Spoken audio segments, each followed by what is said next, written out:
Hello दोस्तों, triple के में आपका स्वागत है। आज आपके लिए रामायण का एक प्रसंग लेकर आई हूँ। युद्ध के पहले का एक मार्मिक प्रसंग। शत्रु हो तो रावण जैसा। आगे बढ़ने से पहले चैनल को सब्सक्राइब जरूर कर लीजिएगा। जब श्री राम रावण युद्ध शुरू होने वाला था तो राम ने कहा, मैं युद्ध शुरू होने से पहले लंका विजय के लिए एक यज्ञ करना चाहता हूँ और उसके लिए मुझे एक महापंडित चाहिए जो शैव अर्थात शिव को पूजने वाला और मेरी तरह वैष्णव हो। तो जामवंत ने कहा, प्रभु, इस युद्ध भूमि में ऐसा महापंडित मिलना असंभव है, लेकिन मैं एक ऐसे पंडित को जानता हूँ जो शिव का भक्त भी है और आपकी तरह वैष्णव भी, लेकिन वो आपका पुरोहित बनेगा नहीं। तो श्री राम ने उस पंडित का नाम पूछा तो जामवंत ने कहा, उसका नाम रावण है। थोड़ी देर चुप रहने के बाद श्री राम ने कहा, आप लंका जाइए और रावण से कहिए, क्या वो मेरे पुरोहित बनेंगे।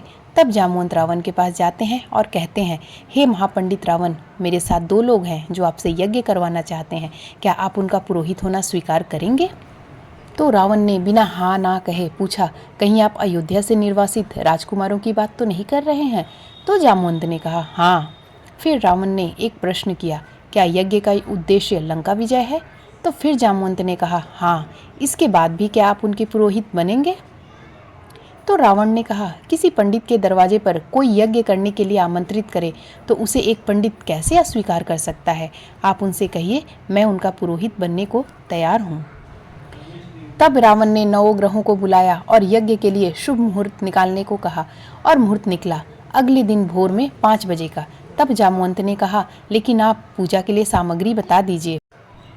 तब रावण ने जवाब दिया, हमारे यजमान तो बनवासी हैं, उनके पास पूजा की कुछ सामग्री कम पड़ जाए तो पुरोहित का कर्तव्य है पूरी सामग्री खुद अपने पास से ले जाए, क्योंकि रावण जानता था राम विवाहित हैं और विवाहित पुरुष के बगल में उसकी पत्नी ना बैठे तो पूजा पुण्य नहीं होती है और वह अपुण्य पूजा नहीं कर सकता। इसके बाद जामवंत चले और रावण अशोक वाटिका सीता के पास गया और सीता से कहा, तुम्हारा पति एक यज्ञ करने वाला है जिसमें मैं उसका पुरोहित हूँ। कल मेघनाथ सुबह रथ लेकर आएगा, तुम उस पर बैठ जाना और उसके साथ यज्ञ स्थल पर चले जाना और यज्ञ खत्म होने के बाद फिर वापस लंका चली आना। इसके बाद सुबह रावण यज्ञ स्थल पर पहुंचा। यह देखकर राम और लक्ष्मण ने रावण के पैर छुए और आशीर्वाद लिया।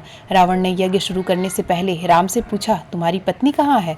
तो राम ने कहा, पुरोहित जी, उनका हरण हो गया है। तब रावण ने राम से कहा, मैंने तो पहले ही कह दिया, अगर मेरे यजमान के यज्ञ में कुछ पूजन सामग्री कम पड़ जाएगी तो पुरोहित का कर्तव्य है कि उसको उपलब्ध कराए। तब उसने मेघनाथ से कहा, पुत्र, सीता को राम के बगल में बैठा दो। तब सीता को उनके बगल में बैठाकर रावण ने यज्ञ पूर्ण कर शिवलिंग की स्थापना की और नाम रखा रामेश्वर, अर्थात राम ही ईश्वर है और ईश्वर ही राम। यज्ञ पूर्ण होने के बाद राम ने रावण से कहा, आचार्य, आप अपनी दक्षिणा बताइए। तो रावण ने कहा, यजमान, समय आने पर ले लूँगा।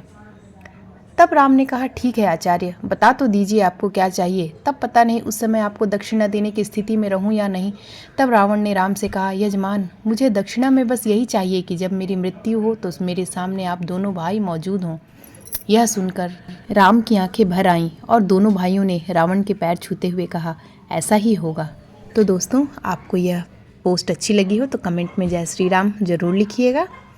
वीडियो को लाइक और शेयर कीजिए, चैनल को सब्सक्राइब कीजिएगा। जय श्री राम, धन्यवाद।